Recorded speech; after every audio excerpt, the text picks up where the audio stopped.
Good evening, everybody. I'm Derek Michaud, and it is time once again. 2 podcasts in 2 nights to go flush in the pocket. Presented by Brunswick, sponsored by Just in Time Recreation in Lewiston, Maine.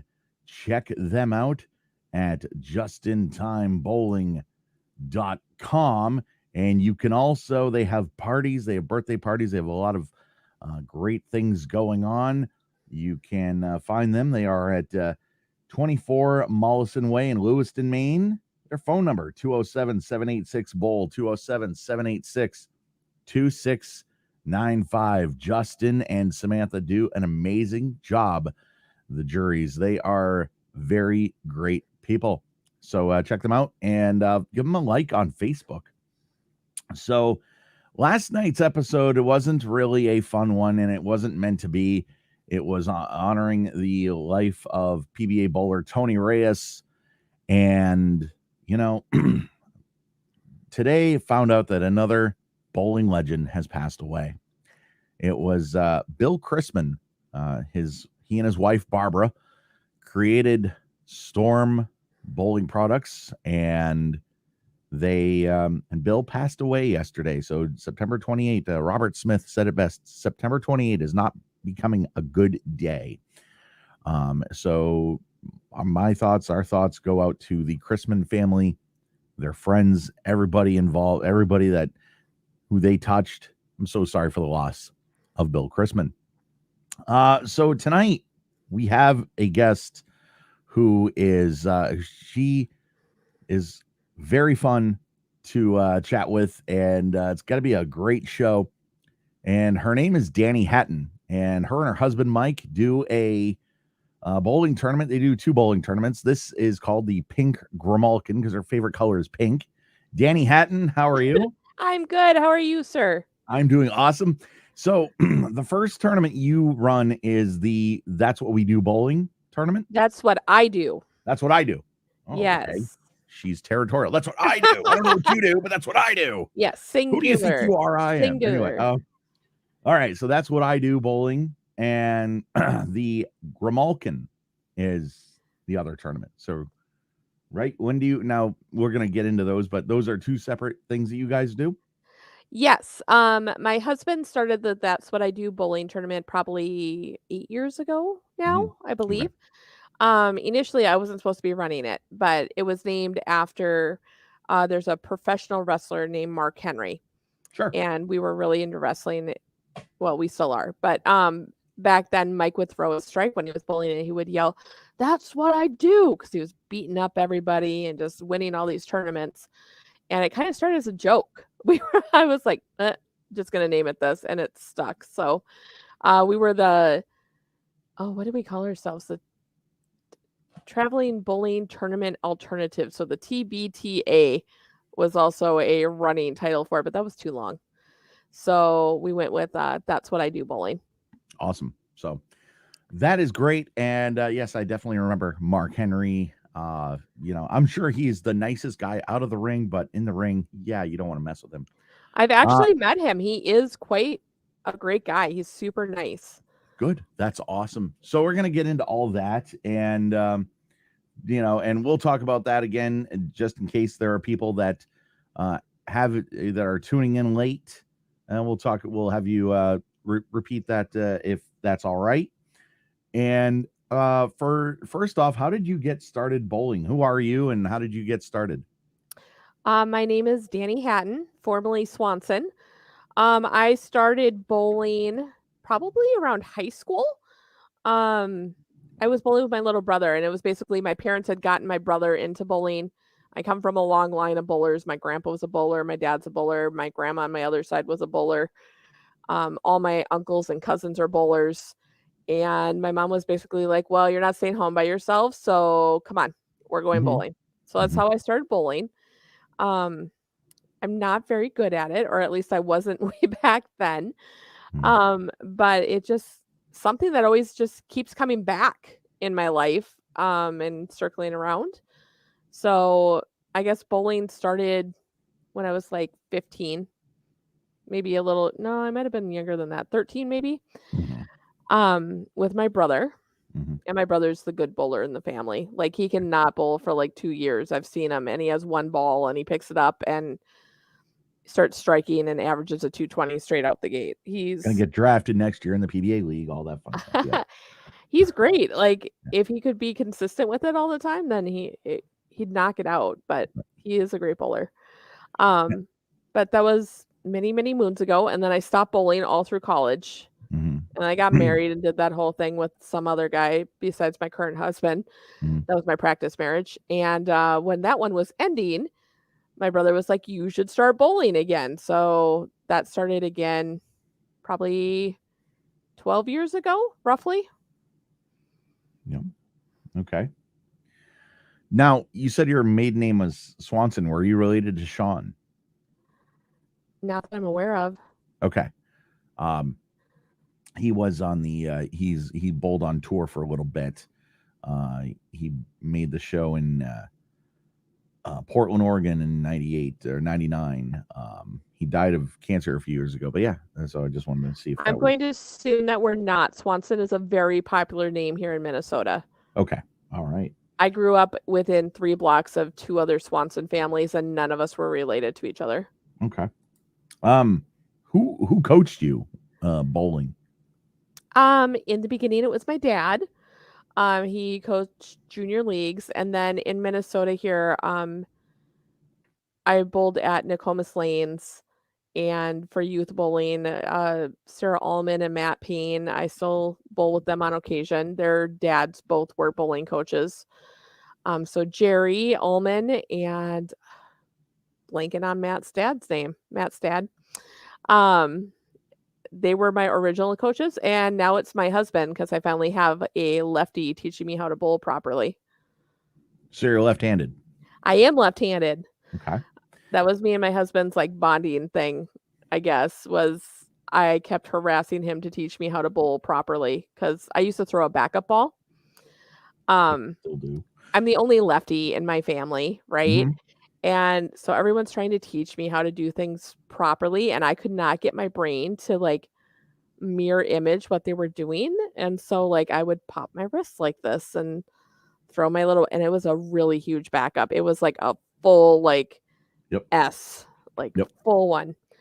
And when I met Mike, he looked at me and was like, "What the F was that?" And I'm like, "Hi, I'm Dani. I'm Matt's sister." He's like, "No, I know who you are. What was that?"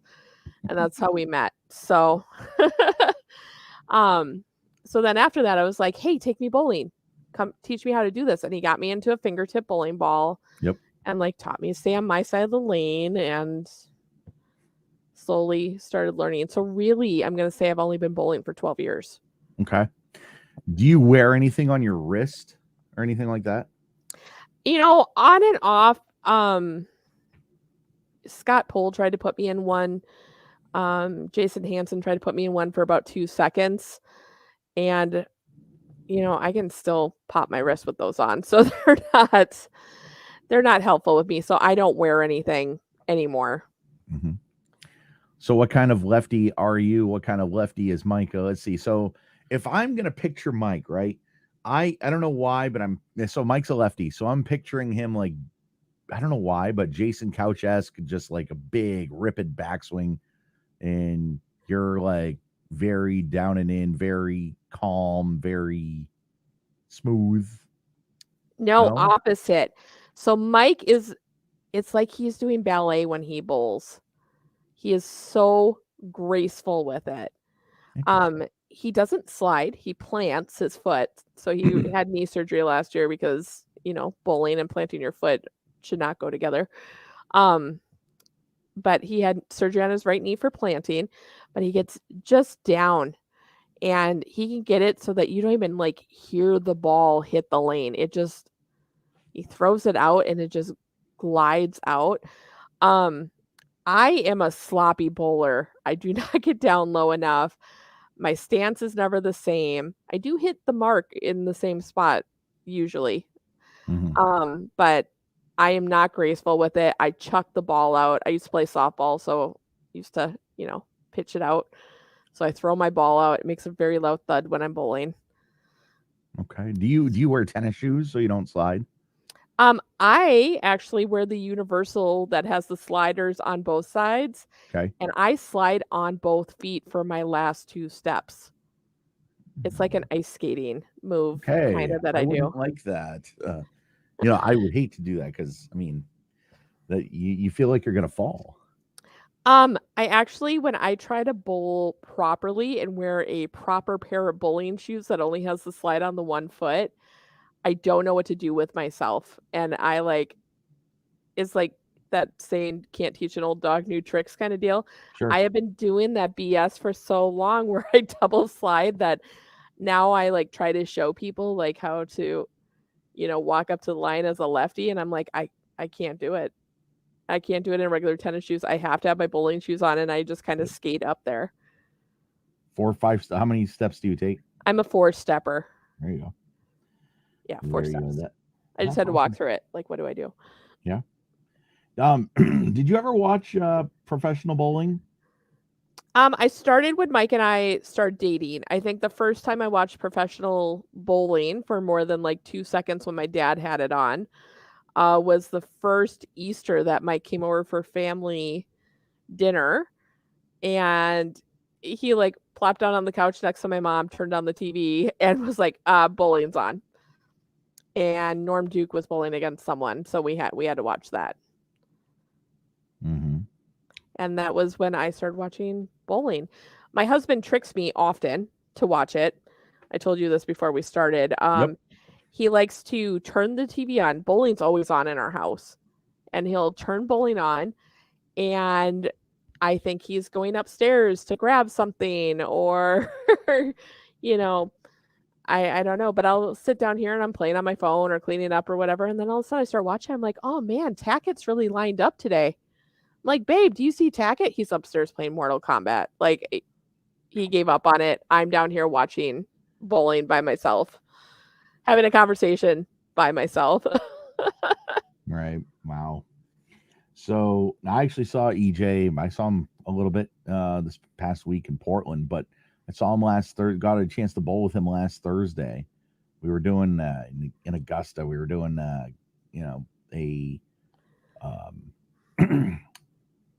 kind of like a bowl with the pros event, Fun. and at the end there was like a 9-pin no tap, and so it was like you would have your name. They'd have like what 3 or 4 or 5, maybe 5 people to a pair. So you have like say Danny, Derek, Adam, pro, and then like whoever the pro is, the pros would bowl 5 frames with us, right? And then like they would swap. So I guess one of the games I actually beat the combined pro. I shot 255 no tap, and they only shot 245. I'm like, that's cool, that's awesome. But so Adam is a big Adam Lemery's is a big PBA or professional bowling super fan. He wanted to know if there was a PWBA bowler that you looked up to. I mean, Shafani. Let's just put them together, right? No? Shannon O'Keefe and Stephanie Johnson. Yeah. I Yeah, like watching them bowl. yeah, Um, yeah, maybe them.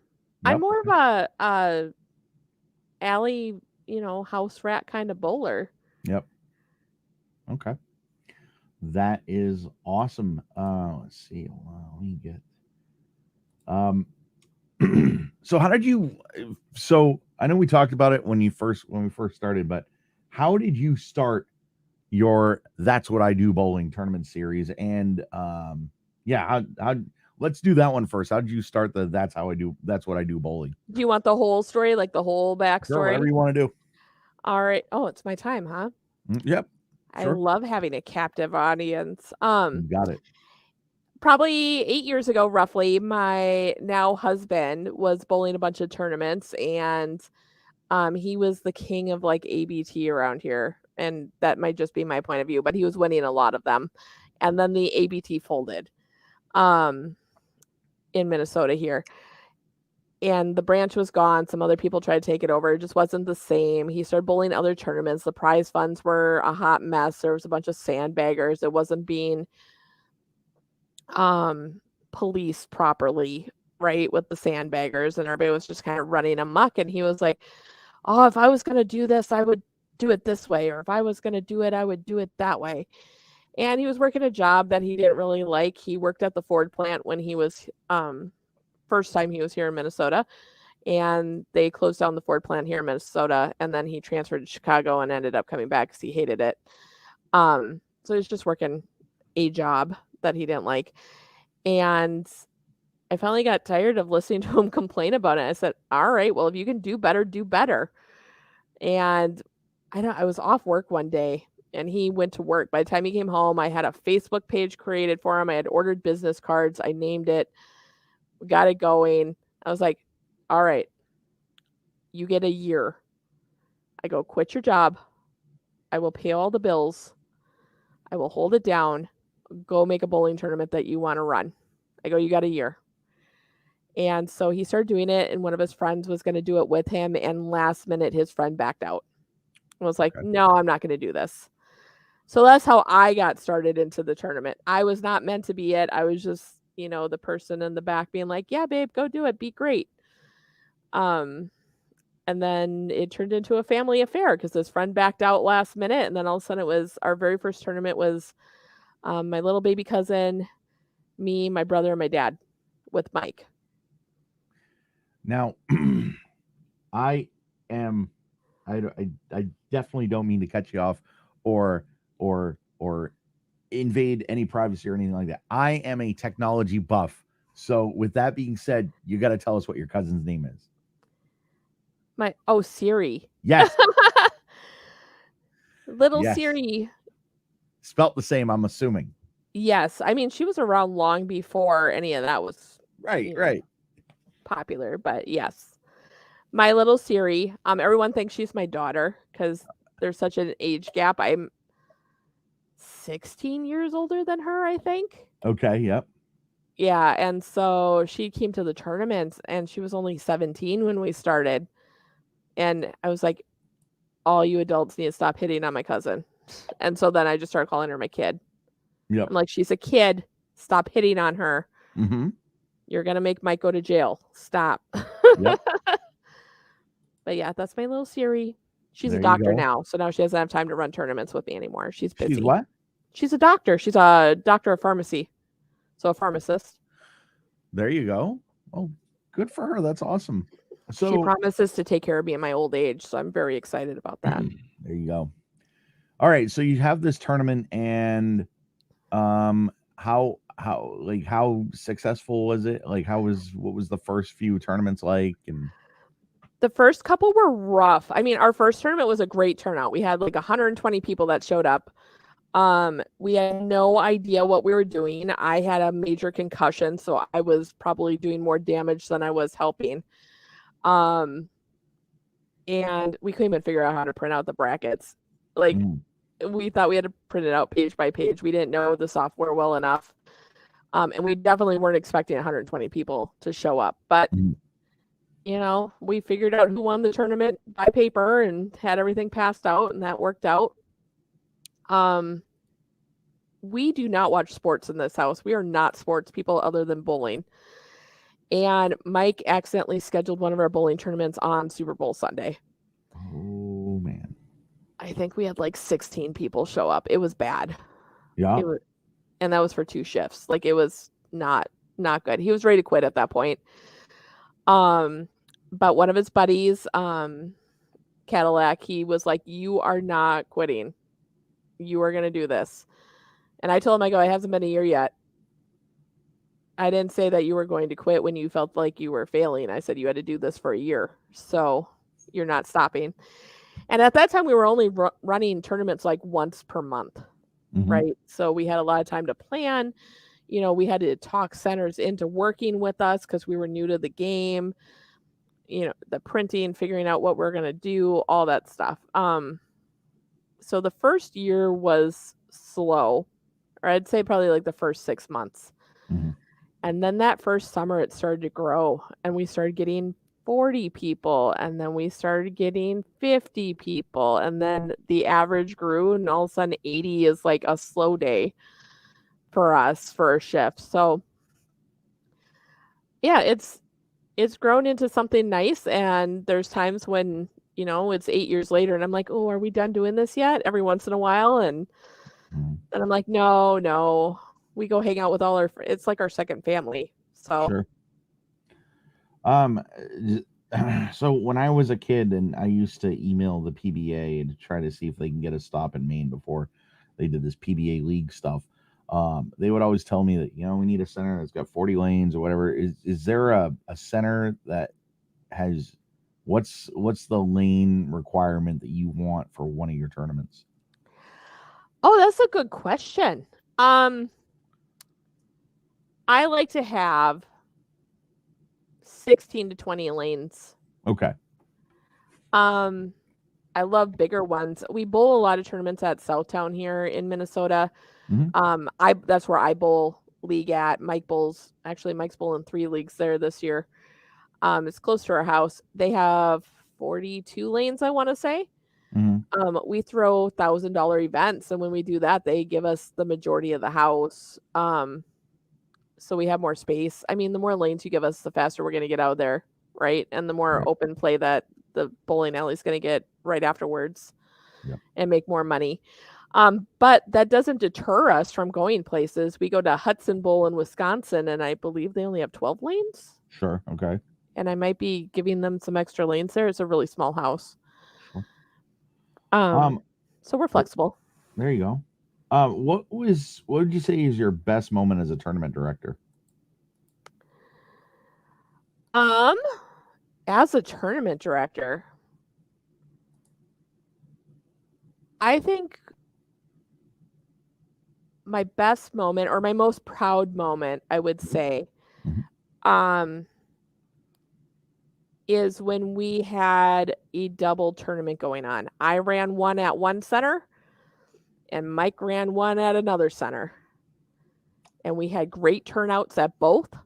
Hmm. Um, I ran a 9-pin no tap with part of our staff over at Flaherty's in Arden Hills. That's the north side of the Twin Cities there for you Maine people. And Hmm. we had 120 entries. And Mike ran what we call a King of the Hill tournament, which is a scratch tournament over at Cedarville Lanes, which is south of the Twin Cities. Hmm. And he had like 50 people for his scratch tournament. So like we had a good day all the way around. So I'm going to say that was probably the best day. Excellent. That is really good stuff. So, just want to remind everybody that this is Flesh in the Pocket, sponsored by Brunswick, or presented by Brunswick, sponsored by Just in Time Recreation in Lewiston. Please like and subscribe to our channel, and of course, like I said, Just in Time Recreation is 24 Mollison Way in Lewiston, Maine.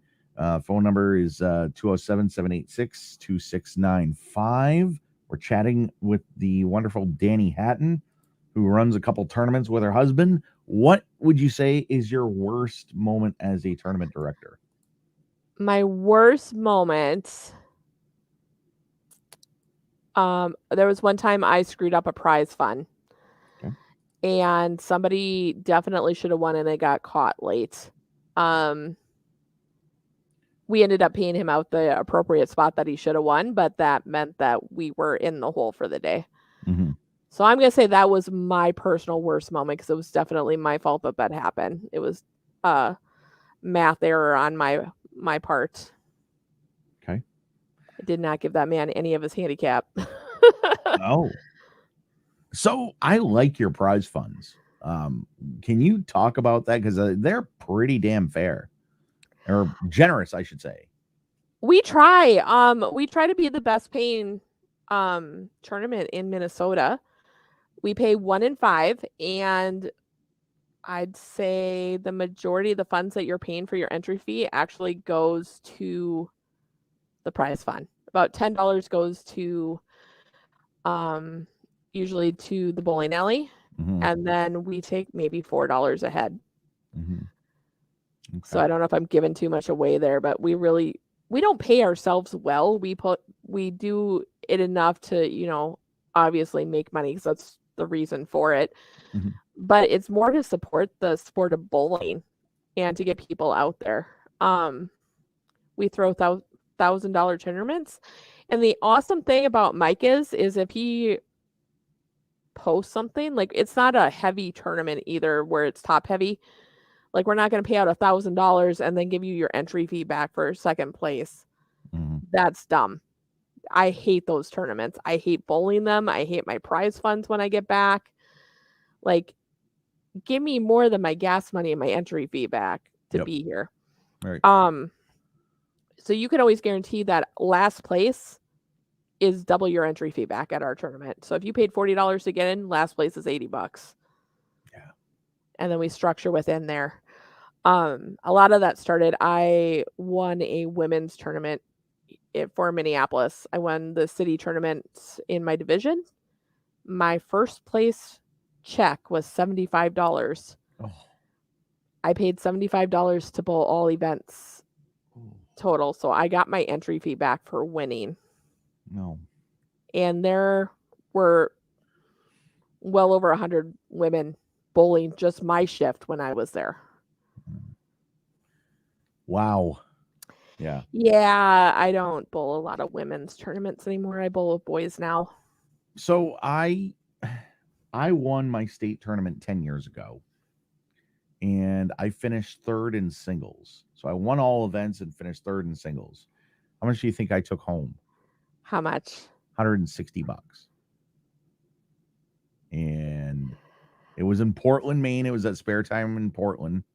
And yeah, it was just, I got what, $90 for one and then $74 or I don't know, $70, something like that. It was just crazy. I mean, yeah, I mean, it's that I like what you guys do, because now, I mean, do you get a lot of people that, you know, travel from away and that have to get a hotel to bowl your tournaments or whatever? I don't think that we have hotels. I don't even know if I should talk about this yet, but we are planning on throwing a weekend long big boy tournament next year.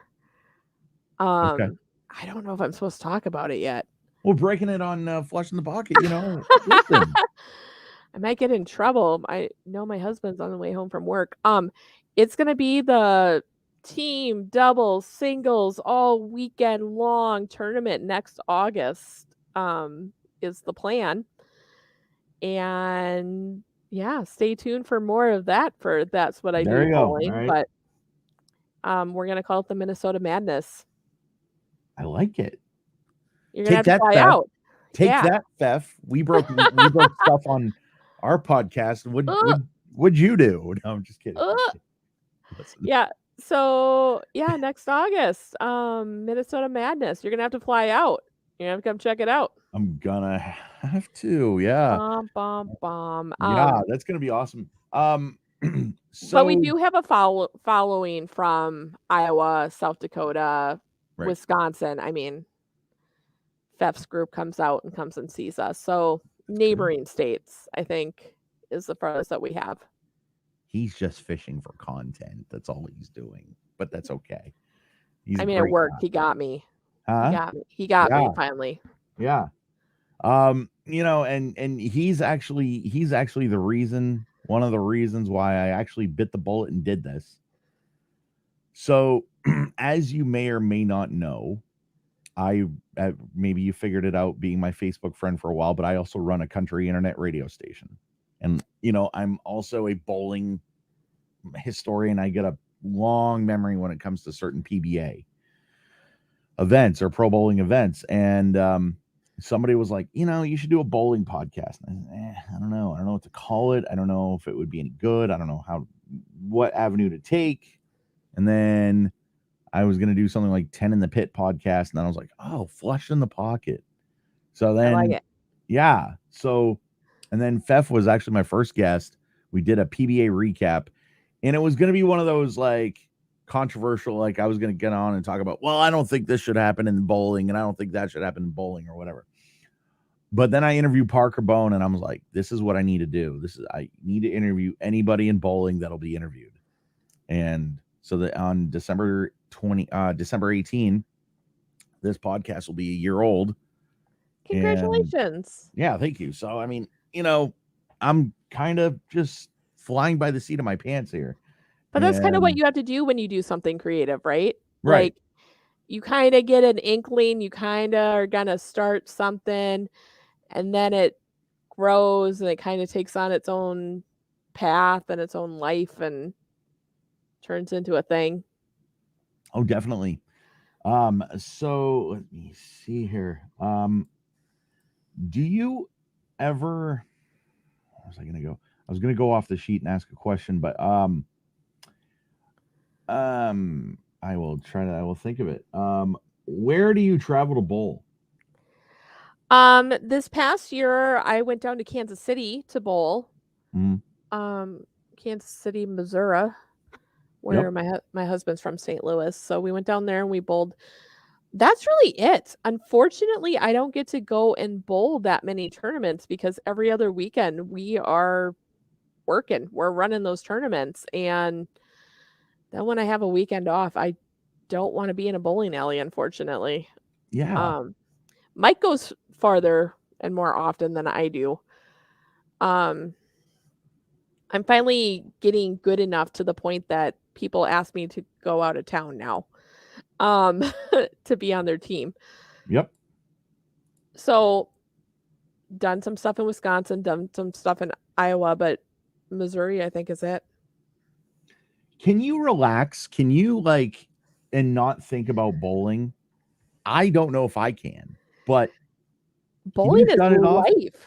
I mean, bowling is life at our house, if I Yeah. like it or not, because it's well, it's my husband's passion, right? Like, Right. he's very passionate about bowling. He runs a pro shop down in Northfield, Minnesota. That's where he's at right now on top of his full-time job. Um, I mean, I can count 5 bowling balls on the floor in my living room here that don't belong here. Like, bowling is just life around here. I like it. Make sure they don't crack.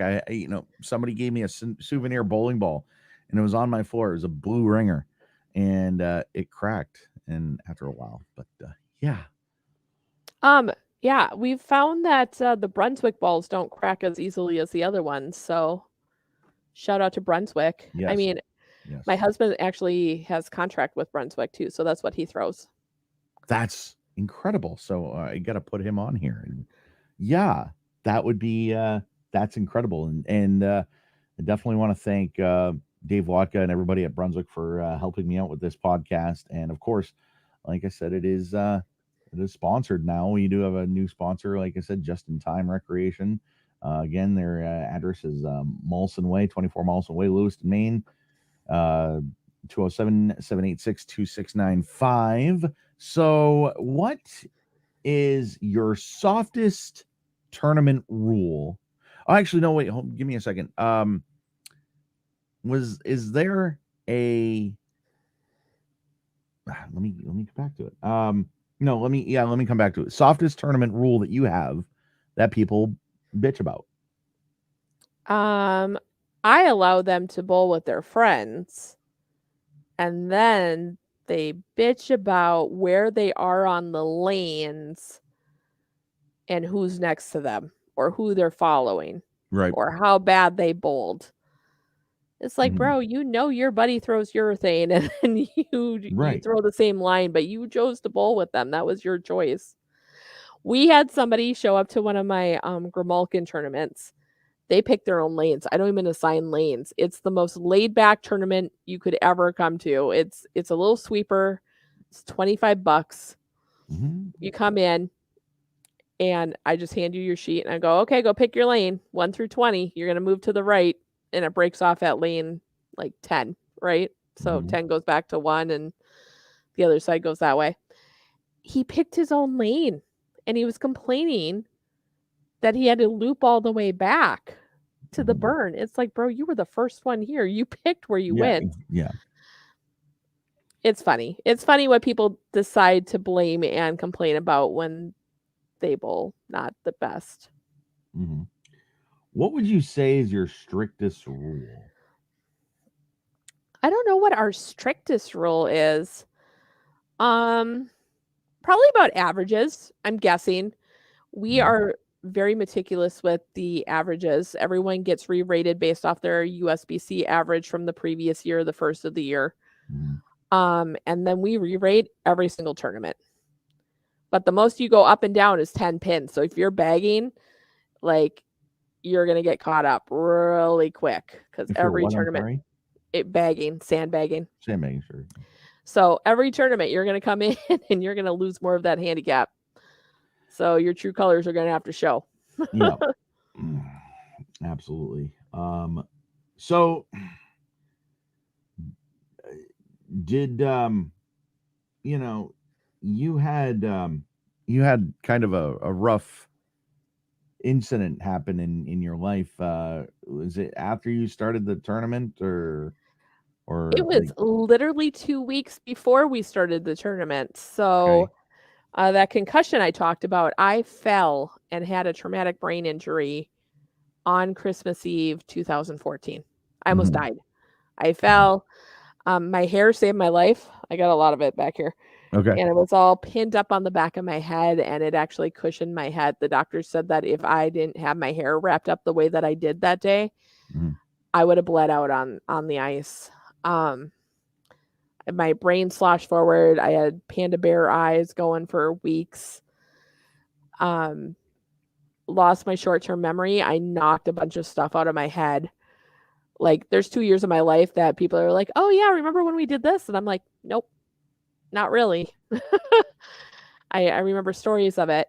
So that happened 2 weeks before the tournament. I knocked myself silly and I was like, no, babe, I can still help at the tournament. I totally can. And I had made him this magic Excel spreadsheet, just like the most perfect Excel spreadsheet you could ever see. And then he was asking me how to do something, and I'm like, I don't know how to do that. He goes, you made this. I'm like, no, I didn't. He goes, yeah, you made this spreadsheet. Couldn't tell you how I did it. Can't go back to it. Wow. But I used to know how to do pivot tables and all that crazy stuff. And all the formulas so that you only had to type things in on one page and it would calculate everything out for you. It was great. But lost that. So that was about 2 years of my life. I lost my balance when that happened, to which I just recently regained this past year, which is part of the reason why I'm not a very graceful bowler. Planting myself on one foot and kicking my leg back to get down low onto the ground, I would fall over. I just can't do it. And now I'm scared to do it. I get up there and I'm like, no, last time we did this, we fell. So yeah, it's been a journey for me. I had a double deviated septum repaired at the beginning of the year, and magically he moved my nose over just a smidge. Like, you couldn't even tell that my nose was really crooked unless you stared at it. And he moved it over just a little bit, and magically my balance came back. So I don't know if it was an inner ear, nose, throat kind of situation, but magically my balance came back, and my game's drastically improved since then. Yeah. I mean, that, so you this happened in the winter in Minnesota. Yeah, in Minnesota. So Arctic winter Minnesota, Blair ice. Yep. I was going to the store. Yeah. The full story. I was running out to the store. I was working from home. I telecommute at my job, and I was making rice pudding, which is a Swedish deal. Do you guys have rice pudding in Maine? I don't even know. It was my grandpa's favorite. It's like a custard. It's like a tapioca, but it's made with rice. I'm the only one that has grandma's recipe since she passed away, and grandpa asked me to make him rice pudding. I was like, of course, grandpa, I would love to make you rice pudding. And I got a call from one of my clients, and I burnt the rice. So I had to go buy new rice. Mike had gone to the gym. He was working out, doing his thing. And my car was parked in the garage out back. And I remember seeing my legs go up over my head. Everything in my purse was scattered out on the driveway. I somehow got all that back together, and I like had an out of body experience. Like, I saw myself like bounce off the ice because my head hit twice. I bounced. I managed to get everything picked up. I got the garage locked back up. I called Mike. I called him twice. The first phone call was me yelling at him because I remembered him leaving with a bag. So I assumed he went home to go see his mom for Christmas, and we were supposed to be going to my mom's house. Mm-hmm. So I called him and I just cussed him out for taking off on me. And then the second one, he said I was sobbing and I cried and I said I hit my head. Mm-hmm. He came home and I was sitting on the couch and I was just sitting like this. He goes, "What are you doing?" And I'm like, "I'm watching TV." Well, the TV was not on, my friend. It was not on at all. So he took me into the hospital. Turns out I dressed myself after I knocked myself out. Yeah. Like I was ready to go for the day. I put a full face of makeup on, and I'm talking like going out to the club makeup. Like I had blue eyeshadow in like 4 different colors, like perfectly blended to match my shirt. Like I was ready for my day. I had pulled out all the Christmas CDs. And like when you're dreaming, you can't read in your dreams, like everything's like a blur. That's what it Okay. felt like. Wow. So somehow I pulled out all these Christmas CDs just based off the pictures on the covers because my mom wanted to borrow the Christmas CDs to burn them. And yeah, talked to my little brother later that day, and he goes, "Yeah, I came downstairs to have a smoke, and you were sitting on the floor in your office playing with your makeup. I said hi to you, but you didn't say anything back." I was like, "Bro, if you ever see me sitting on the floor playing with some makeup like a 5-year-old, I am not okay." But all the scans came back and I was fine. Is your memory that those memories that, like if one of your friends that said, "Hey, do you remember when we did this?" Do you still not, or do you now remember? My memory's back now, but those first 2 years after I hit my head are hazy. Okay. Like I remember it like I remember reading a book, right? Like I know the story because I read about it, but I don't remember it from living it. Mm-hmm. So those years there's kind of like people telling me what we did, and I'm like, okay. And you don't think to wear a helmet when you're just going to get rice. And I say Right? that because like people, I cringe when people ride a bike, just a bicycle, simple bicycle, and they don't wear a helmet. I cringe. And I'll tell you why. I mean, I have a shunt in my head. It starts here, goes here, and then there's something right here. And it's like, I don't know what it's like to live without that thing. Don't really care to find out. But for me, that's like, I have a head injury. I don't, but people are like, who has it? Hey, do you have a shunt? No, I don't. What is that? Well, I mean, it's not that I feel different, but it's like, you got to protect the computer Your melon, upstairs. You right? got to. Yeah. I still get optical migraines once in a while when the weather changes. Like I Okay. got one a couple days ago because we're starting to get cold in Minnesota. It's starting to slowly decline, and now it's supposed to be up to like 90 degrees again this weekend. So Come on. I'm 90. yeah, it's supposed to be Really? 90 on Sunday. What was it today and what's it tomorrow? Today it rained all morning, like horrific thunderstorm, and it is currently 72 and partly cloudy according to my weather app. Oh, I just took out my air conditioner. I'm sad about that because I love summer. But anyway, I'm a fall girl. Like if it would just say 70 and like a little cool outside, I'd be great. I feel like fall is I feel like fall is like a month long, and then it like end of October, it's gonna feel like winter here. I bet. Right? Yeah, I hate it. Did you ever have to ban someone from one of your tournaments? My husband did. Okay. From Um, That's What I Do bowling. yes. Okay. That's the most I'm gonna talk about it. Um, I know that's not fun for you, but That's all right. yeah, just talk nice to people. He always says, "Don't be yourself, be a nice person" at the beginning of the tournaments.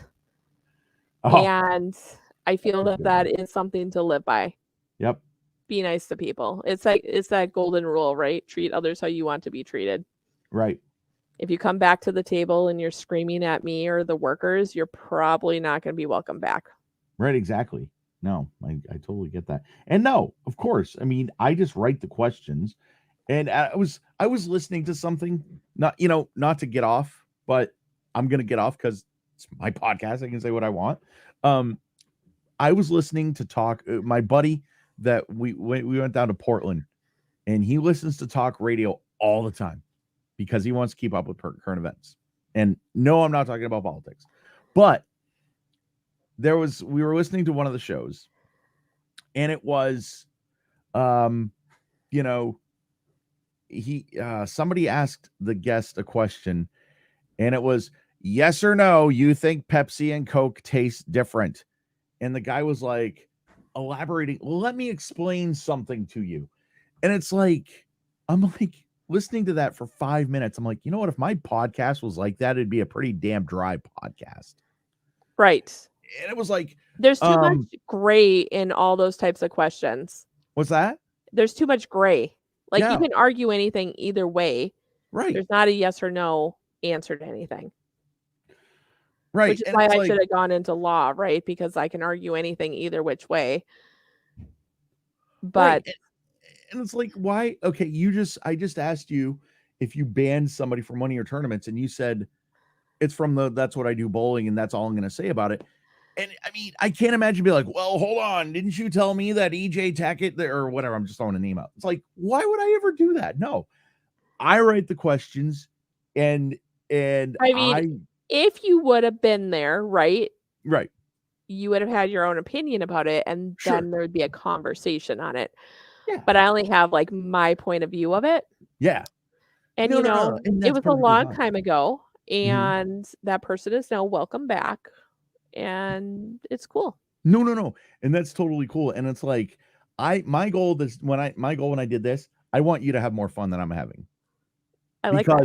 Because this is not Inside Edition, It's like, you didn't answer my question, Danny. Like, no. That's all good. How did you come up with hold on. Yeah, how did you come up with your book? Okay, so I'm an author. That brain injury that we just talked about created a lot of fun dreams while my brain was healing itself. So I'll give you the spiel that I give people when I'm at Comic-Con selling my book. So I woke up one day after my brain injury, and I started going like this. And my husband goes, "What are you doing?" And I told him, "I can light fireballs with my hands." And he looked at me and asked me if I had to go back to the hospital. And I said, "Well, I don't know, but I can light fireballs with my hands." And it was such a vivid, real dream. Like, I for sure thought that was happening. And he let me sit there and do that for a while. And that truth be told, I cannot light a fireball with my hands. Right. But it turned into a lot of fun stories when I started writing them down.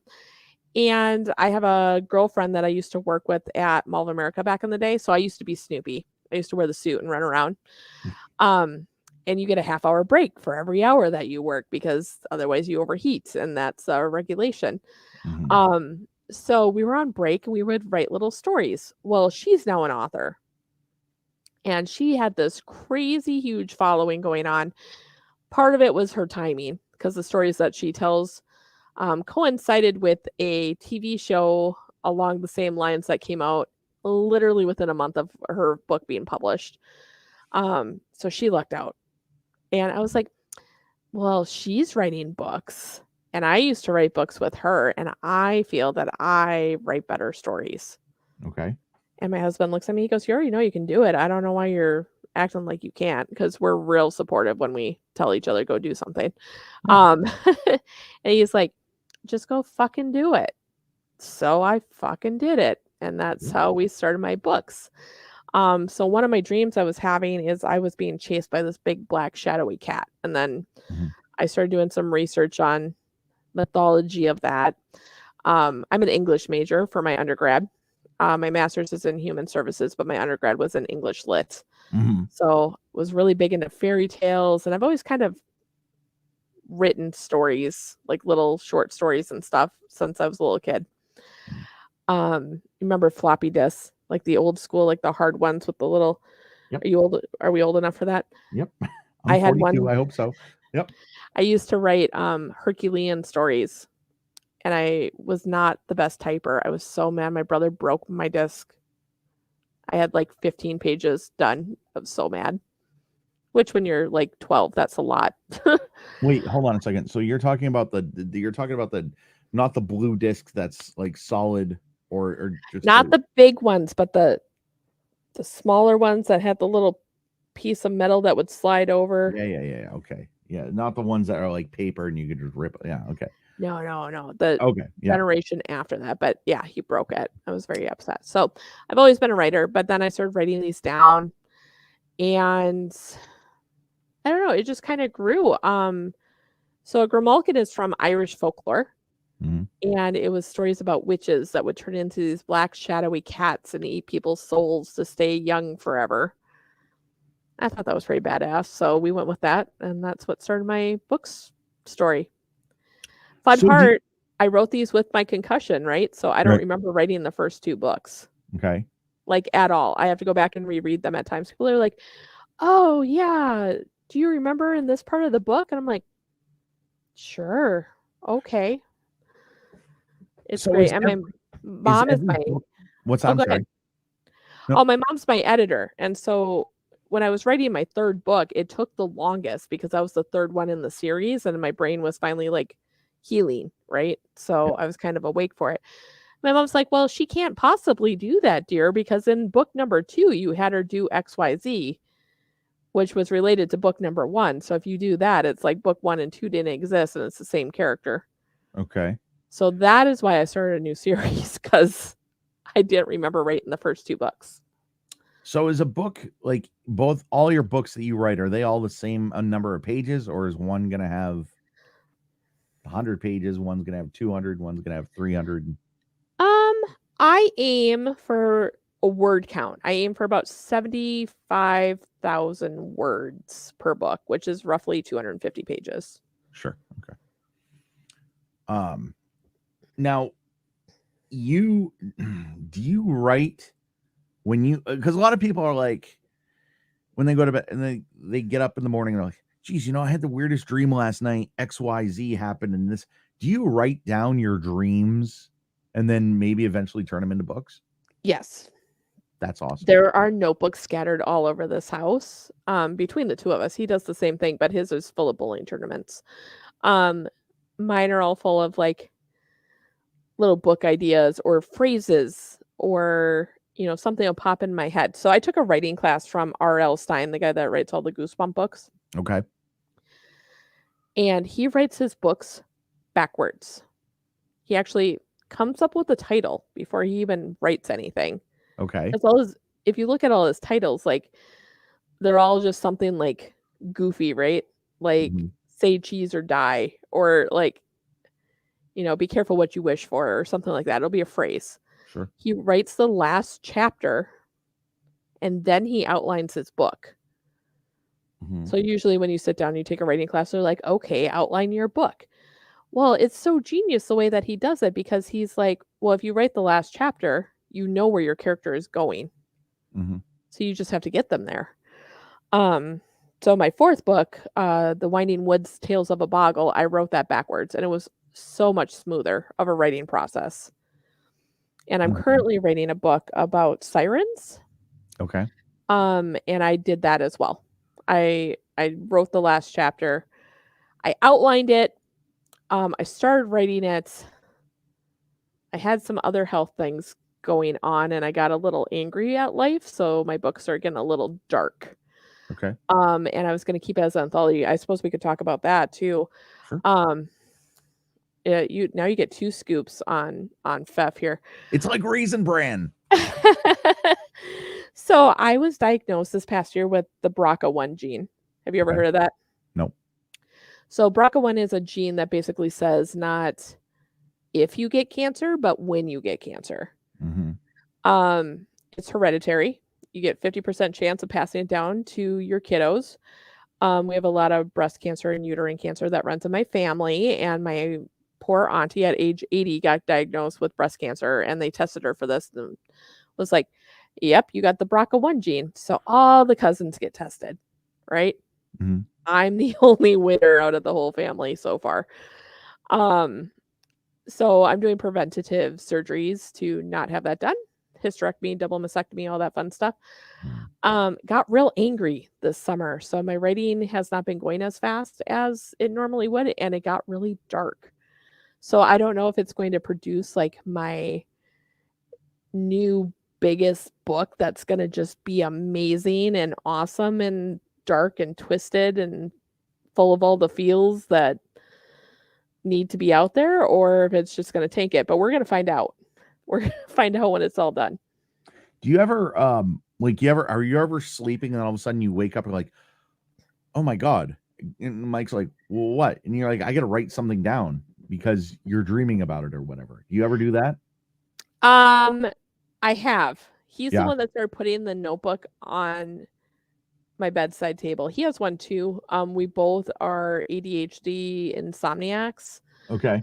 So I'm a little better sleeper than he is with it, but I have jumped up that way and I'm like, oh my God. And I'll wake up in the morning, I'll be like, okay, listen to this dream. And I'll rattle it off and he'll be like, you need to write that down. Yeah. Where can people find your book?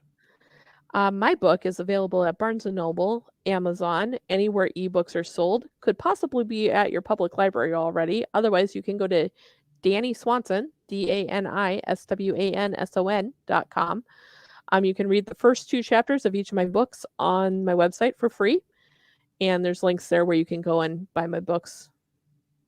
That is incredible. Please do that, everybody. And Minnesota people, Mind's Eye Comic has my books. Go say hi to them. Eric's awesome. Source Comic has my books. There's about 3 different stores down in Red Wing, Minnesota that have my books. So check all those places. And DaniSwanson.com. Yes, sir. That is incredible. I will put that on the internet. I will put that on. Thank you. I will share that. Absolutely. So no, that's really cool. And listen, I appreciate you telling, getting kind of personal and all that stuff. I really appreciate that. This is, like I said, it's just a fun podcast. So what was your goal with your book? Or was it just something fun for you to do? Did you have, what was your goal with it? Okay, so in high school when you take that aptitude test to see what you're going to be when you grow up and like what you're good at. Mm-hmm. You remember taking that? I scored. I don't know. I was in special ed my whole school life, so I don't know if I took that. Oh, right on. Mm-hmm. Okay, well, I took one and I scored even across everything. Mm-hmm. To which my counselor was like, you can be whatever you want to be. And I'm like, that's not helpful. So I think I wrote the book because people told me I couldn't do it.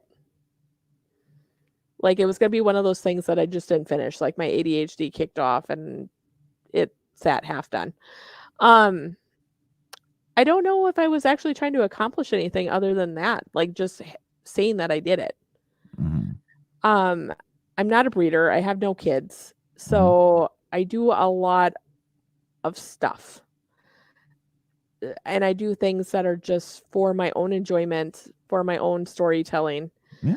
Like if I rattled off my resume to you, I started as Snoopy out at Mall of America. I worked my way up the ladder. I've built a roller coaster. I've ran an aquarium. I've fed sea turtles for a living. Mm-hmm. Like I've done marketing. I've ran a hair salon. Like I do stuff just to do stuff that's fun for me. And anything that's creative or fun, I want to try it at least once. Like I go through artistic deals. I paint, I draw, I make mosaic tabletops. Mm-hmm. I like to do home improvement projects. I can't turn this without like unplugging you, but we did our whole, with my friend Roger and his kiddo. He came over and we tiled my whole fireplace area and I built a wall to hang a TV up. So that's kind of my new jam. You can see some of my paintings in the background. That's awesome. Yeah. So, yeah. So, okay. So you were Snoopy. How difficult is that? Now, let me tell you why I asked that question. So my dad used to work in the food service industry. Like Mhm. he's still kind of he's a sales manager for Performance Food Groups in Augusta, Maine, and you might see their trucks everywhere. But we were at a hotel one time talking to these people who were doing like a Disney show in Bangor, Maine, and it was like one of those, well, what character do you play? Oh, I can't reveal that because you want to give the illusion or the It's the magic. yeah, like Mickey Mouse is real or something, which I I thought, I don't know, I thought that he was when I was 16, and I don't know why, but anyway, um but no, like you can't say who you're what character you play. So how do you kind of balance the your Snoopy and your Danny? Do kids that have seen you in a Snoopy costume know who you are? Or how does that work? So back to Siri, when Siri was a little kid, she was terrified of costume characters. Okay. So I was the breaking point for that with her parents. Her parents spilled the beans and told her that it was Danny in the costume. Right? Because she was so Um, afraid. yeah, she was terrified. She How old was she? So I was like 18 at the time, so she was probably like, I don't know, 3 or 4. Okay. But they just wanted pictures. She was terrified of Santa Claus too. Wouldn't do any of those. So I was kind of I whispered to her, which was super against the rules. So in the Snoopy costume, I really hope you don't have any little kids that are going to watch this. No, I don't allow kids to watch this. Okay, perfect. You see out of the nose, which is like this far away from your face, and it's mesh. So that's Mhm. any dog costume that you have, they look out the nose. Mhm. And then there's 2 holes in the eyes up here, and then there was 2 in the smile on the side, so you could kind of see out the side. And she came and she peeked inside the costume to see that it was me. Like, I had to get down and, like, sit on my hands. She was terrified, but she finally did that. We used to say that we were Snoopy's special friend. Mhm. Like, "What do you do for a living?" "Oh, I'm Snoopy's special friend. I'm Snoopy's bodyguard." And for a long time, I even had issues, like, it's so drilled into your head not to wreck the magic of it that for a long time, I was like, "Oh, no, I was Snoopy's bodyguard. That's what I did," Mhm. instead of Wow. telling him. But I know people that work for Disney. I know Mickey's special friend, and I know Goofy's special friend. I would be a, Winnie the Pooh, Chip and Dale, Winnie the Pooh, Chip and Dale, Eeyore special friend. That'd be about my height range. Yeah. All right. I mean, yeah, because you can't really get into that because I mean that's you know y- y- you might go to Florida, you might go to California, you might go somewhere where there's stuff like that, and you can't reveal that stuff. And I might even get myself or you in trouble by even just making this comment, and I hope I'm not. Um, yeah, Camp Snoopy doesn't exist where I was anymore, so now it's Nickelodeon Universe. They Yeah. got bought out by the Mall of America, and there was this whole big legal fight with United Media because they own the rights to the Peanuts Hmm. characters. Yep. Oh, here's some dirt for your show that's not bowling related. Got it. So Mall of America bought Camp Snoopy. So it used to Okay. be Knott's Camp Snoopy when the mall first opened because it was owned by Knott's Berry Farm. Um, Mall of America bought Camp Snoopy. So then they ran it for a while and they were paying this management contract to Cedar Fair, who owns Knott's Berry Farm. And thus the Peanuts Camp Snoopy's throughout the US at all the amusement parks. Well, Camp Snoopy at Mall of America wanted to do some stuff that was not being supported by the management company. So they're like, okay, this is last year. We're not going to do this with you anymore. No more management contract. So Mhm. Cedar Fair went to United Media and was like, we want to put Camp Snoopy at Valley Fair, which is our big outdoor amusement park in Minnesota. And there's a rule you can't have a Camp Snoopy within 500 miles of another Camp Snoopy or something like that. Mhm. And they were like, cool, we're going to put one in Valley Fair or we're going to cancel all our Camp Snoopies throughout the US. So it was like a 1 million contract versus like $10 million contract. So Mall of America lost that, and that's how Nickelodeon Studios got in there. Wow. The more you know. Well, the more you know, yeah. They were actually trying to get Disney to go in there at one point, but they wanted to gate off the middle of the mall. And Mall of America was like, no, we can't gate the middle off for the amusement park. Yeah. Well, that is interesting stuff. How did I mean? I don't know if you're supposed to divulge all this information, but I appreciate you doing it. I mean, I mean, I've been gone from Mall of America since 2008, so okay. I figure it's out there somewhere. Which I can't believe was 15 years ago. I mean, this century is going by. I know I'm dating myself, Derek. My God, it's wow. No one's gonna believe I'm 25 anymore. Yeah, right. So how did you get started with the Grimalkin? Because the title of the show is the Pink Grimalkin. Because I didn't want to copy Pfeff, and I knew your favorite color was pink. Pink is my favorite color. So thought you were gonna wear a pink shirt for this, but anyway. Oh, did you see what my book says though, or what my shirt says? The book was better. Oh, okay. All right, cool. I got the pink in my hair for your show though. No, there you go. Yeah, there you go. But it's there. So he titled his show In Pink because I'm referred to as the girl in pink. A lot of people didn't know my name when we started this tournament. I was Hatton's girl. Okay. Because we were just started dating, and people called me Dana instead of Dani. They didn't know my name. And all us girls that worked it had highlighter pink shirts that we'd wear so that we could see each other. So we were the girls in pink. So that's how that started. And the Grimalkin is named after my book. My first book is titled The Hunt of the Grimalkin. And now I have the hiccups. The Hunt of the Grimalkin was my book. And Mike, being the marketing person that he is, was trying to help me market my stuff. And I had to explain to him that selling books and selling bowling tournaments are two different things. Because if you have a great book, they're only going to buy one. If you have a great bowling tournament, they're going to keep coming back. Mm-hmm. So I have to keep producing more stories to keep my current fan base to buy more stuff. So Mike was like, well, I don't know how to sell a book, but I know how to sell a bowling tournament. So we started a summer sweeper, and he called it the Grimalkin. And first place would get $100. It's up to $150 now because we boosted it up off a $20 entry. It's now a $25 entry, and a copy of my book.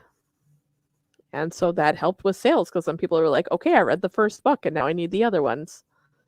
Yeah. So that's how the Grimalkin was born. Do you ever do a book signing? You ever done a book signing?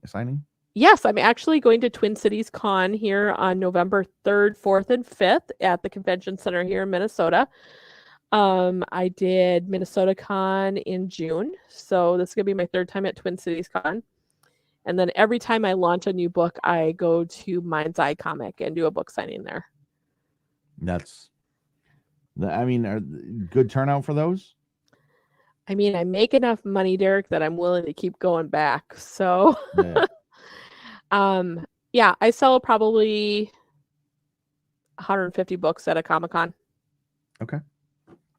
That's good. Do a lot of networking. I also, I do a literacy program with Park Oaks fifth graders. Okay. One of my friends is a fifth grade teacher, and it's not the richest community, so not all the kiddos can afford books or have their own books at home.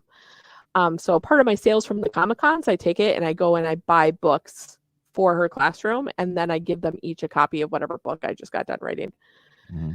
So we do that every year, and then I go to the class and we do writing projects, and then her kiddos will do some kind of writing contest, and then her kiddos get to name characters in my next book.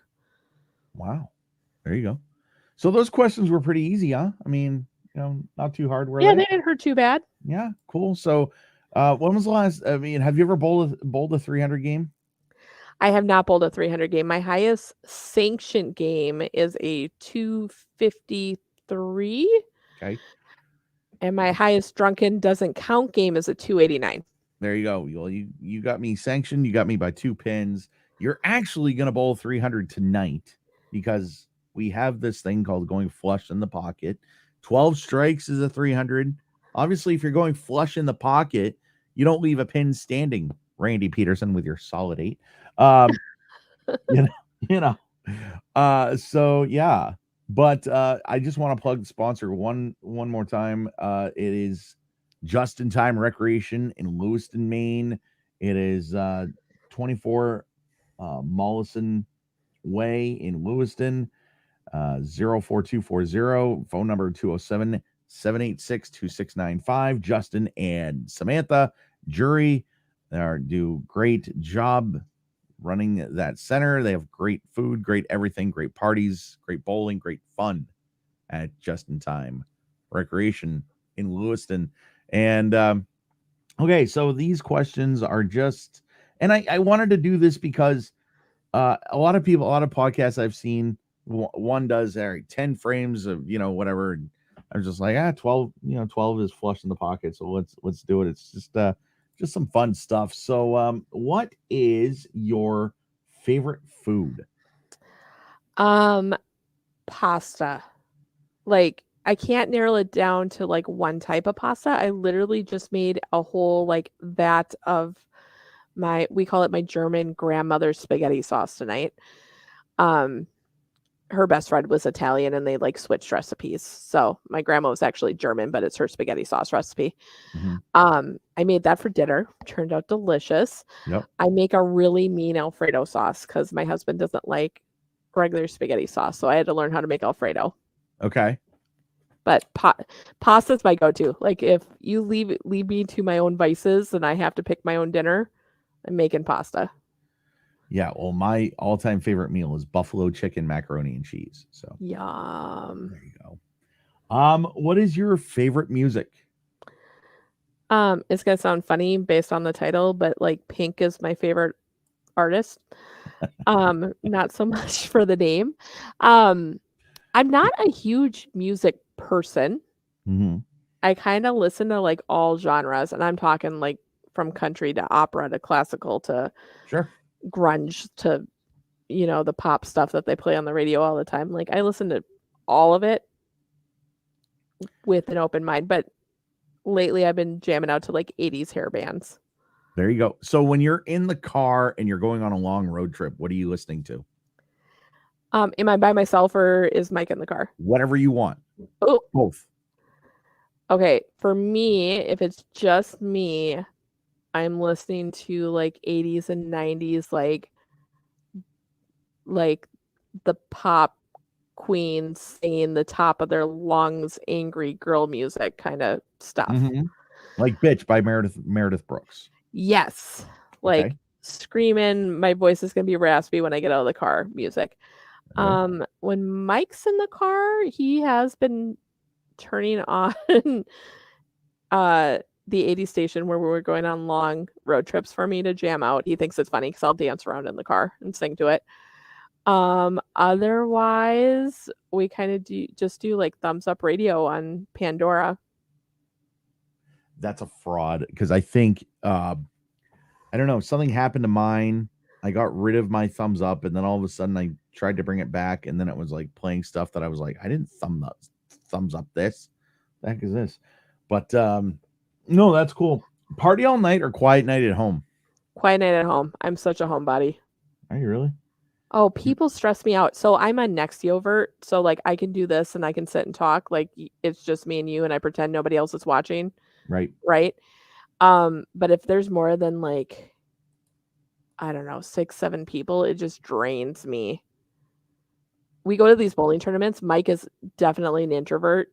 And we go to these tournaments, we run these tournaments, and we use every ounce of energy being around people.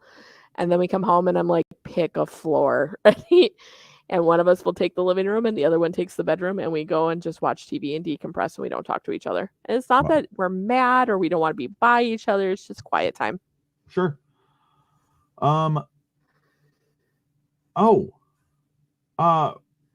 Real quick, what was your first bowling ball? I forgot to ask you that. Plastic. Okay. My first bowling ball was just a regular like plastic spare ball drilled to fit my hand. Okay. Yep. Same. I mean, I feel like that's the same for everybody. That was my first ball as an adult bowling. Yep. All right. I think I was in a Tropical Breeze, maybe. Okay. That might have been my first like fingertip ball. Sure. All right.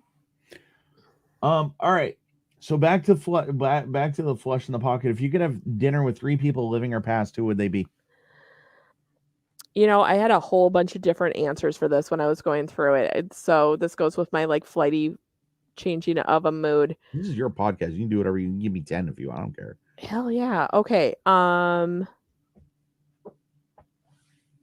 Betty White. Yep. She reminds me of my grandma. I think she's hysterical. Yep. Mary Shelley and Ryan Reynolds. Okay. Fun, right? Okay, so Mary Shelley, I am so intrigued by because she was a writer like me in a dude's world, though. Like she published under her husband's name for years before Frankenstein came out. Yeah. And like just that like struggle and like being the creative one in the family, but your husband's getting all the credit for it. What were you doing, woman? Like that just boggles my mind and intrigues me. Betty White reminds me of my grandma to a T. Yeah. So I suppose I would pick my grandma and Betty White to be at the same dinner. Sure. Because that would be extra entertaining for me. We grew up on Betty White. Grandma used to watch her all the time. Oh yeah, Golden Girls, Hollywood Squares, whatever. I mean, Match Game. Yeah, oh yeah. And she's really into animals. That's like my Yeah. deal. You know, the Humane Society, doing all that stuff. She was an entrepreneur. She was a non-breeder for choices because she was focused on herself, and that's what I do. Hey, you see what I did there? That's what I do. Yep. There you go. You know, so I think she'd be cool. And like, it's Ryan Reynolds. So Sure. Ryan Reynolds. I was really sad when Betty White died. I was like, man, because like she was the oldest celebrity. She was 99 though. Like, let that girl rest. Yeah. But she's a stitch. I love her. And so when Bob Barker passed, I said to Andrew, I said, okay, Tom Doherty can get to 100. Unfortunately, Betty White and Bob Barker are having trouble. You know, but well, Bob Barker got closest to 100 without going over. That's awesome. Okay, listen, I just want everybody to know we do have hearts. We're nice people. We might laugh at things that are kind of wrong, but hey, it's all in good fun, right? You know. Yeah. Favorite toy as a child? My Nintendo. Okay. Me and my brother had the original Nintendo, and we would have family Nintendo time. Mm-hmm. Willow had a video game. Do you remember that? And there was it was probably like 85, 86. No, it had to be later than that because my brother was playing it. 88. And we had grid paper. My dad was a printer. And he ran this bindery. And he would bring home this like gridded paper, and we would map out the castles to like how to beat them as a family, and Zelda and all those kind of games. Okay. So here's a question. Like my jam. All right. So let's go back to I'm assuming you had the original NES. Yep. Okay. Super Mario 1, 2, or 3, which one was the best? Oh. 3. Why? Because you could fly? Yes. 100%. I think that's the one that I played the most too with my brother. So I sucked at regular Mario. Like the first one, I sucked at it. I don't know why. I could never do it. The highest level I can get to is 8-3, I think. And that was I couldn't get to the final level to save the princess. I'm a bad gamer. I really am. So what are you binge watching right now? Currently I am not binge watching much of anything. What did I just get done with? I watch a lot of SVU. That's like my go-to when I'm just like turning something on. I like the old school ones with Christopher Maloney in it better than the new ones, but I watch that. I watch like fixer-upper shows, but I get annoyed with them because they all look the same. Sure. Like Not every house needs white shiplap in it. Come on. I watch Ghosts, Okay. the comedy. I think that's hilarious. I got really into that and watched. That was my last thing. Oh, American Horror Story. That's what's on right now. There you I go. lied. I'm American Horror Story binge watcher, Yeah. and So I watch all of them. there you go. So I watched a little bit of My Lottery Dream Home, Okay. and it would just make me mad, right? When somebody won, oh, we won $15 million. Oh, so how much are you willing to spend? $2 million. Like, why? You can buy them, you can build a mansion, whatever. Yeah, but It then just you drives got to me get someone to nuts. clean all that. Oh yeah. I never got into that one. The host annoyed me, like his voice. I Oh couldn't yeah. get Oh into yeah. that show. Yep. I couldn't Yep. handle it. Yep. But there's one. I don't even know what it's called. They're like down in Texas, of course. Husband and wife, big burly guy. He does all the woodwork stuff, and then this cute little blonde thing that sells the house, and they got real thick country accents. Yeah. Yeah. I can't think of it. But I like that one. There you go. What's your favorite hangout? My house, There because you I go. don't leave it. I like my house. We go to Wisconsin. We go to a place called Fonderosa. It's a deer Yep. park. Yep. I suppose that's my happy place in driving distance from the house. So I suppose that's our hangout. We go there a couple times each summer. There you go. Smartest thing you ever done. Married my husband. Okay. All right. I'm just gonna leave it at that. That's the smartest thing I've ever done. All right. He just makes my life better. That's awesome. That is incredible. I think you make his life better as well. I hope so. I try. Absolutely. Yeah. Dumbest thing you ever done. Getting my nose fixed. So follow me on this, okay? Okay. I had surgery on January 9th this past year. Okay. My nose still hurts. Like, it takes over a year for your nose to, like, when they move it, to heal because it's bone on bone. Mm-hmm. I'm also a side/stomach sleeper. Mm-hmm. So I'm sure I'm pressing my nose in ways that I'm not supposed to while I'm asleep. Right. I wake up and my nose will be swollen, like right through here. Like it's still like numb. Think about when you pop your knee on something and it gets swollen, Mm-hmm. and that numb, tingly pain that you get from that. Mm-hmm. That's what I feel in the tip of my nose. I put a piece of cartilage down here to hold everything in place, and my nose is numb down here. They put a piece of bone up here. My nose doesn't squish. Mm-hmm. So yes, do I breathe better? Did I get my balance back? Yes. Mm-hmm. But I have been in pain with it constantly. So I'm going to say that's the dumbest thing I've ever done. Okay. Was making that choice. Was it like one of those plastic surgery type deals, or was it just like Yeah, no. It was plastic surgery. I had double deviated septum. I couldn't even breathe out of the left side of my nose. Yeah. Like at all. So and they're like, "Oh, you'll stop snoring." I did not stop snoring. That did not happen. All right. Favorite line? I'm not a movie buff, but favorite line from a movie. I have a couple. My brother and I, we like to quote movies at each other, like ones from our past. Let's see if you know this one. You're what the French would call les compétentes. Nope. Home Alone. Okay. I say that to my brother a lot. Princess Bride is my all-time favorite movie. Okay. And I'm an ordained minister. Did I tell you this before? No. I'm an ordained minister. I just married my mom and my stepdad on Sunday this past week. Wow. And Princess Bride, they have the wedding scene. Have you seen Princess Bride? No. That's your homework for the weekend. Oh yeah. I'm gonna check in, Derek. You got to go watch this movie. It's my most favorite movie. Is it on Netflix? Because I don't have any of those streaming apps. It might be. Yeah. And if it's not, it's worth the buy of buying it somewhere. Yeah. I have 2 copies here. It's great. Yeah. But there's a scene in the movie where she's getting forced to marry the prince. Mm-hmm. And there's this old decrepit man doing the ceremony, and he goes, "Marriage.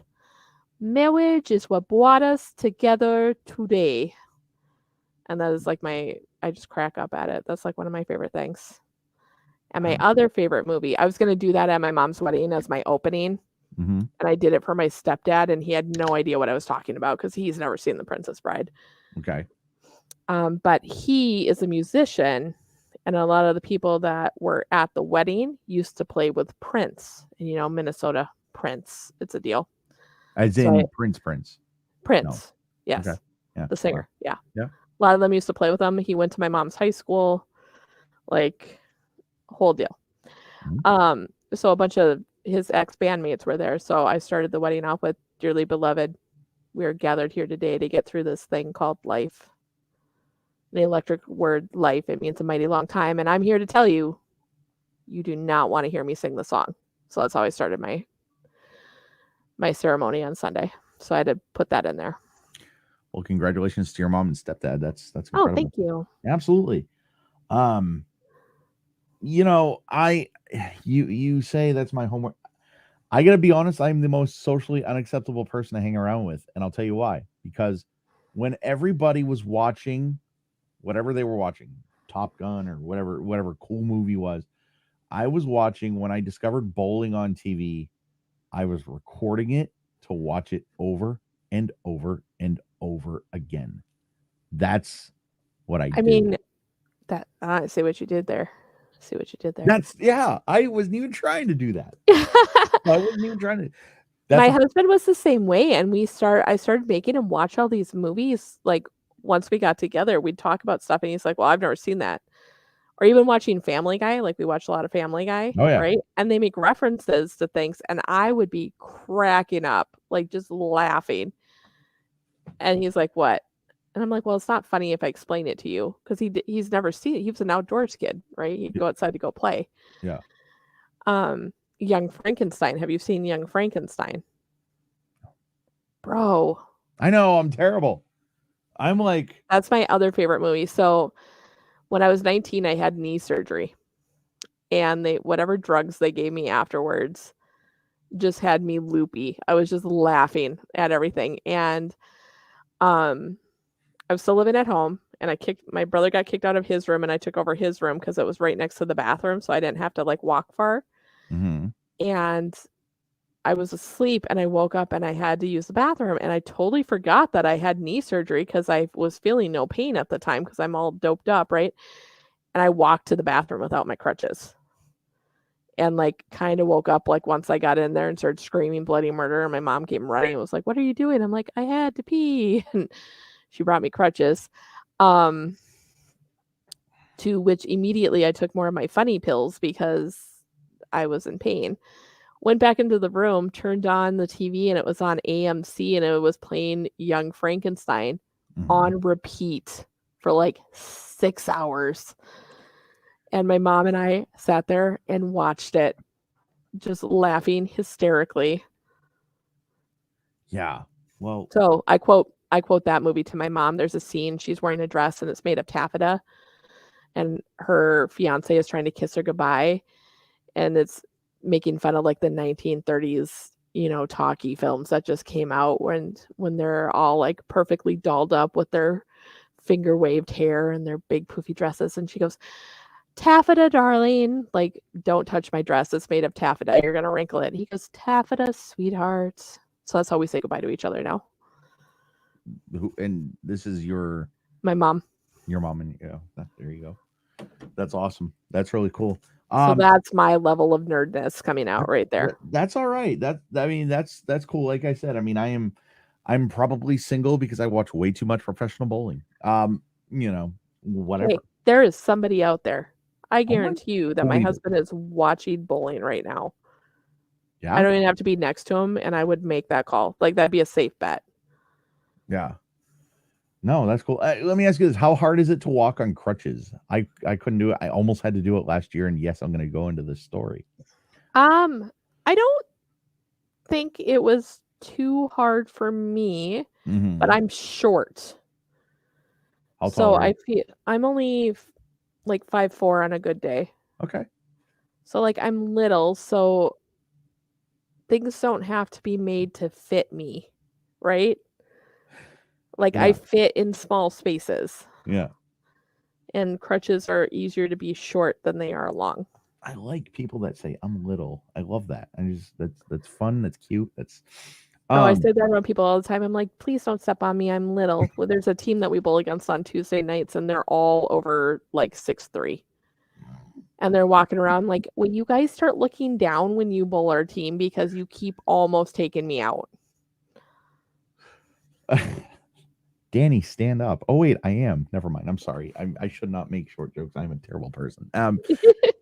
So okay, I got to tell you this. So last year, not thankfully, I was worried about it this year, but last year, my buddy ran over my foot when we were in Portland for the PBA league, and I thought I was gonna have to wear crutches, because it was one of those things at Bayside. He says he thinks you can get a good seat there. You really can't because you're in a bowling alley. Like I was all over the place, Right. even though I could just stay home and watch it on TV. I was like sitting in the bar watching it on TV, kind of sort of, because I was hanging out with the pros. But anyway, so Which is way more fun. Yeah. yeah, absolutely. So he says, "Get out, and I'll go park, and go wait in line right there." As I'm getting out, he forgot to put it in park, and my foot is on the bottom of his tire, and I'm like, I'm pissed, and I'm like, John, listen, I know you want to be there, but let's be a little bit more patient here. So I don't know. Oh. Yeah, I don't know if you know who Stu Williams is. Yeah. Okay, cool. So I'm getting his autograph. He says, um, when we're done, you're gonna go get your foot looked at, right? And your answer better be yes.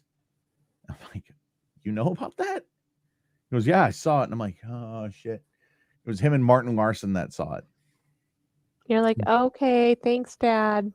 Yeah, no, I was just like, listen, well, see, I'm one of those weird people that a professional bowler's word is like gold to me. If they, yeah, I don't know. That's just how I am. And it was just one of those, yeah, I did. And luckily nothing severely. I laugh about it now because I got lucky, and I'll tell anybody the story because it's a hell of a story. And if I was in a wheelchair, that'd be one thing, but it was soft tissue damage, and I'm fine now. So Good. I talk Good. about it. Oh yeah. And so this year he just put it in park every time. I was like, I even said, "Thank you for keeping me safe. You're amazing." Um. So, do you have any phobias? Mm, I don't think so. Yeah. Like, when I think of phobia, I think of something that's like crippling, right? Like that just like freaks you out so bad that you Mhm. can't function. So I wouldn't say I have any phobias. Like, I'm not a fan of spiders. I'm not a fan of snakes, but I wouldn't say I'm like terrified of them. Right. You'll Um, kill a spider. heights maybe? Yeah. That's why I'm so short. Well, no. So I didn't have to deal with anything up high. For me, it's yeah.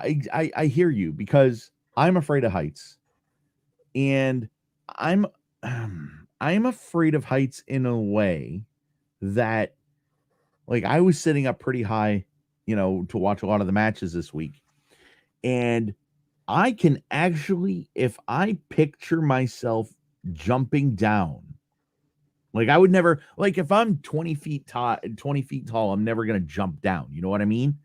But like if I vision myself doing it, then I'm having a problem. So I I will get a little go, panicky with it. yeah, not really panicking about it. I'm just like, oh, so I'm gonna move around, so I don't even have to worry about it. I'm not, I don't overreact or anything like that. I just go somewhere else. Um, so, but yeah, My I big I 20-pound am. cat has just come down to join us Oh, for there the you go. podcast. There you go. There you go. Everybody say hi to Triton. Hey, Triton, what's He's up? down there somewhere. My And there's first Toby at the end. Toby, named after Toby Keith. I'm assuming. No, No. it's too bad. My very first phone was an LG Triton. Yeah. That was his actual name. He's actually named after the bowling ball. But his name coming from the pound was Triton, and it's actually my cat's birthdays today because they're twins.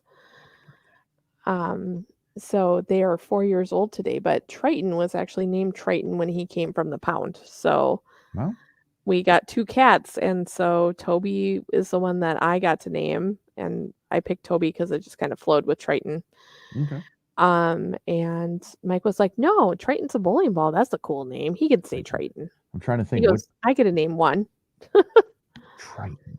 What ball is that? It's a black one. Okay. That's all I know. I know colors of bowling balls. There you go. It's a black one. There you go. But I was listing off a Question. bunch of T names, and my mom was like, "Nope, Toby, that's his name." There you go. I like it. Final question. You're dying of thirst. You absolutely just need something to drink. Just give me something to drink. What is your go-to beverage? Cherry Dr. Pepper in a can, not a bottle. Okay. They taste different. Yeah, That's I my kind of favorite. get that. I used to be a Mountain Dew girl through and through, and then I developed hypothyroidism, and it turns out that there's an ingredient in Mountain Dew that causes hypothyroidism in females. Thanks, Ooh. Pepsi. Yeah. Still drink ya. Still into it. Yeah. There you go. But I don't drink it as much anymore. So I switched to dark cola, and cherry Dr. Pepper is pretty delicious. Yeah, I love Dr. Pepper. It's awesome stuff. Did you have fun? I did. Awesome. Did you have fun? I did. And thank you so much for doing this. This was Flush in the Pocket with Dani Hatton. She has the Grimalkin with her husband. It's a tournament. She has the That's What I Do bowling tournament with her husband. Tell everybody about your book one more time. My books, I have a 3-book series called The Hunt of the Grimalkin, or the Grimalkin series. That is available on Amazon, Barnes & Noble, anywhere ebooks are listed.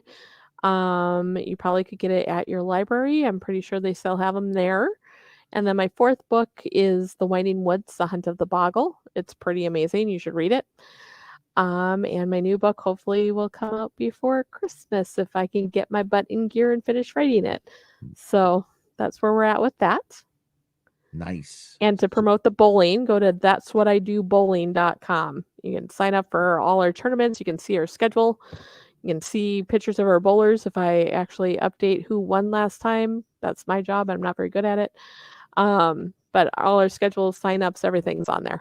Awesome. So I'm actually going to break an announcement that I was supposed to do yesterday, but didn't. Coming up, our next telecast, our next episode, I'm going to be in West Virginia next weekend. So it's going to be October 12. We have probably, arguably, the best female bowler in the world, Liz Johnson. Going to be Awesome. she's going to be sitting in the hot seat. And it's going to be awesome. So that'll be October 12 at 8 p.m. That is our next one. And then we got 4 days later. So we'll talk about that one coming up.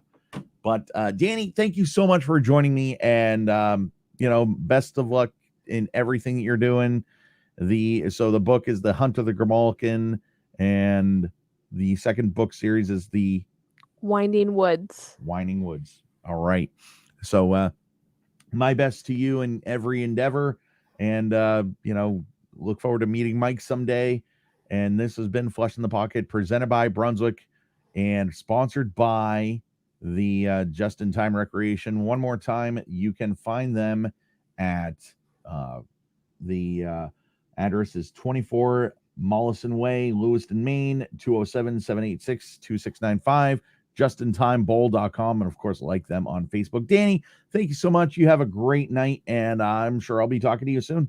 You too. Thank you so much for having me. You're welcome. Have a good one. Bye-bye.